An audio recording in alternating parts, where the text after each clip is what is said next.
Good morning, I am Shine Francais RNS, and my topic for today is about imperforate anus. First, let's discuss what is an imperforate anus. It happens when the anus is missing or doesn't have a hole. Imperforate anus is a type of birth defects called an anal malformation.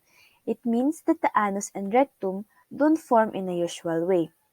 An imperforate anus has problems with the anal opening, where poop leaves the body, the rectum, the section of large intestine above the anus, the nerves that tells the body when it's time to have a bowel movement.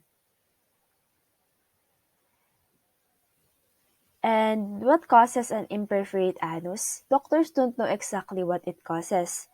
But imperforate anus, the anal sphincter, usually forms in the right place, but without the anal opening. When this happens, the rectum might be covered by tissue or a membrane, or open in the wrong place. There are types of imperforate anus. It is the rectoperineal fistula, rectourethral fistula, rectovaginal fistula, rectovestibular fistula, and cloaca. And here's the pictures illustrated. When we say the rectoperineal fistula, it is the skin behind the genitals, or it involves a closed anus with small connection opening on the perineal body. These malformations have a small loop of skin at the anal opening that resembles the bucket handles. And boys may have a rectourethral fistula, which connects the urethrum to the urethra. The urine tube, both pee and poop come out of the urethra's opening, which is usually at the tip of the penis. No fistula is observed upon physical examination, and urinalysis often shows meconium. Sa girls naman, yung rectum may open in the vagina or yung tinatawag na rectovaginal fistula. Ito yung rare malformation na nagko-connect sa rectum at vagina. And meron din sa female na rectovestibular fistula. Ito yung rectum nagko-connect sa outside naman ng vagina. The opening is external to the hymen and is, therefore, not in vagina. And the cloaca, ito yung single opening na nagko-connecta sa rectum, sa vagina, and urethra na nagko-combine lang sa iisang channel.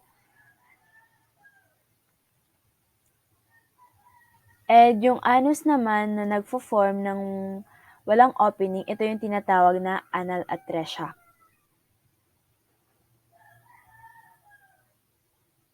Ito po yung rectovestibular fistula. Ito yung cloaca.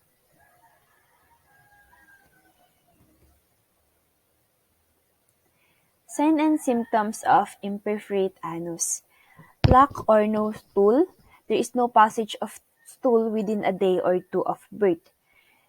Stool coming from a vagina, stool in the urine coming from the anus, and the swollen body because they have a trouble of having bowel movement or nagkakaroon sila ng constipation.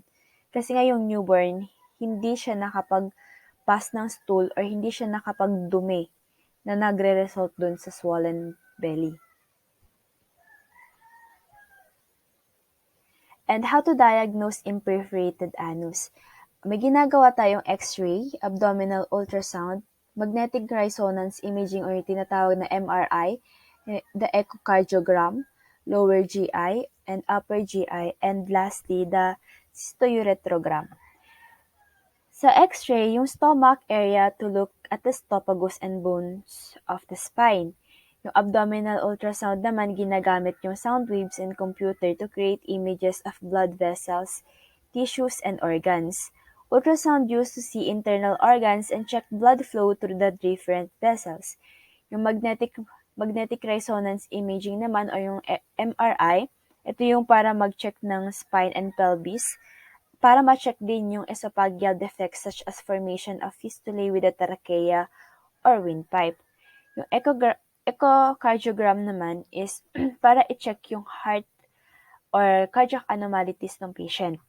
Yung lower GI or yung tinatawag din na barium enema para ma-check yung rectum, large intestine, and lower part of the small intestine. Yung upper GI naman nagche-check siya ng organ sa upper part of digestive system, kasama na dun yung esophagus, yung stomach, and the first section of the small intestine or yung tinatawag na duodenum. Yung upper GI naman is tinatawag din minsan na barium swallow. And lastly, the cystoureterogram, ito yung titignan yung urinary tract ng patient.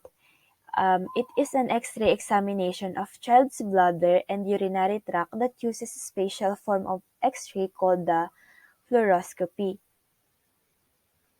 Para ma-check yung bladder size and shape, para makita yung problema, such as blockage along the path of the urine. Ito din para makita kung yung ihi ba is nagmo-move siya sa ibang directions. Yung treatment ng imperforated anus naman, merong colostomy, anoplasty, meron din yung i-close natin yung colostomy or yung tinatawag na din natin na post-operative care. And the posterior sagittal anerectoplasty, tsaka yung laparoscopic assisted anerectoplasty.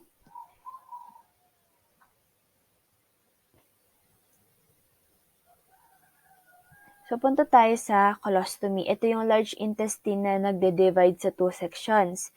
The end of the intestine are brought through openings in the stomach. The upper section lets stool pass through the opening and into a collection bag. The lower section lets mucus made by intestine pass into a collection bag.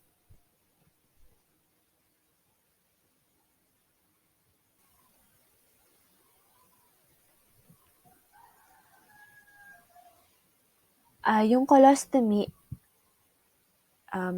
since we tackle about the colostomy, let's move to the anoplasty. It is the attaching the rectum to the anus. This surgery is often done in the first few months of life. The colostomy stays in place for a few months after this surgery. This area can heal without being infected by the stool. The rectum and anus are now joined, but stool will leave the body through the colostomy until that are closed with the surgery. And the colostomy, this surgery is about 2 to 3 months later. The child will not be able to eat anything for a few days after the surgery para din ma-heal yung intestine. And meron tayong sa diet and activity. Ito yung diet after the obstruction is relieved using colostomy, primary pull-through or dilation. Children do not require special diet. Children should avoid constipating foods such as those included in the bananas, rice, applesauce, and toast, or yung tinatawag the brat diet.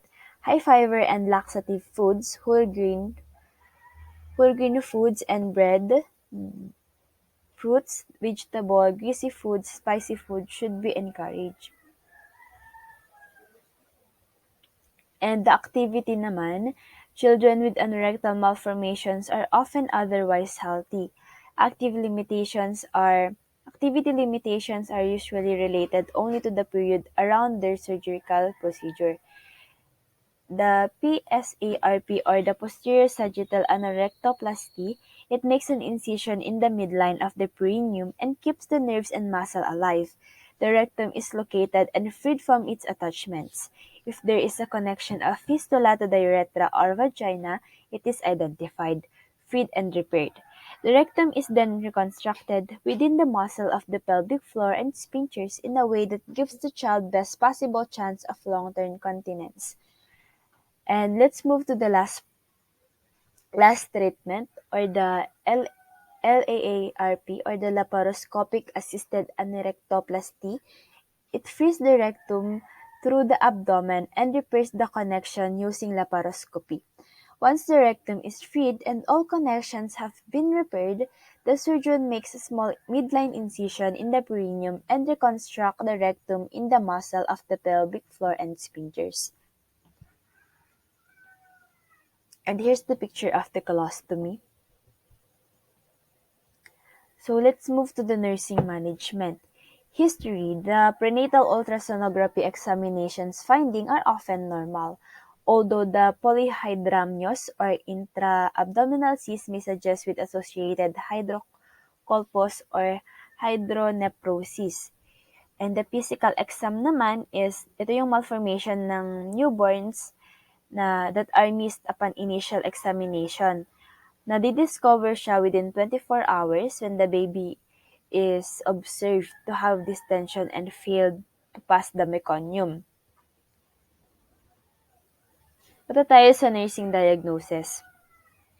The fluid deficit related to excessive loss through vomiting, the impaired skin integrity related to colostomy, risk for infection related to surgical procedures. Interventions. Avoid infection, turuan natin yung caregivers to keep yung area around the colostomy na malinis, gamitan ng soap tsaka water,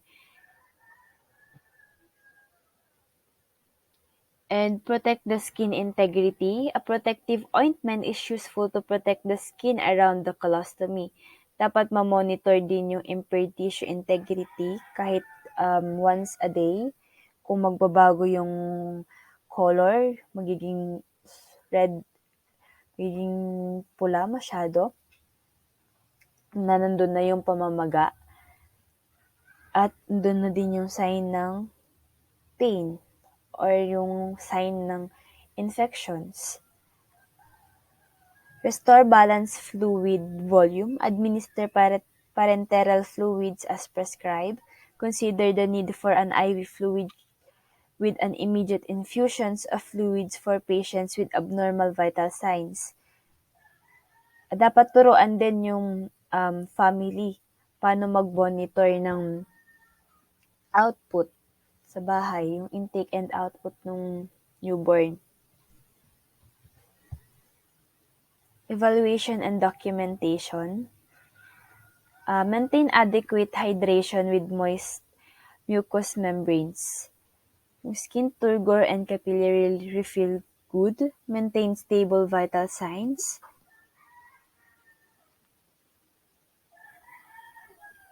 Dapat ma-maintain yung stable vital signs, achieve adequate output of urine, achieve dry, damage-free skin around the colostomy. Dapat i-check din yung absence of infection. Ito naman tayo dito sa documentation. Individual findings including factors affecting interactions, nature of social exchanges, specific of individual behavior, intake and output, signs of infection, cultural and religious belief and expectation, plan of care, teaching plan, response to interventions, teaching and actions performed, attainment of progress toward the desired outcome. And that's all for today. Thank you.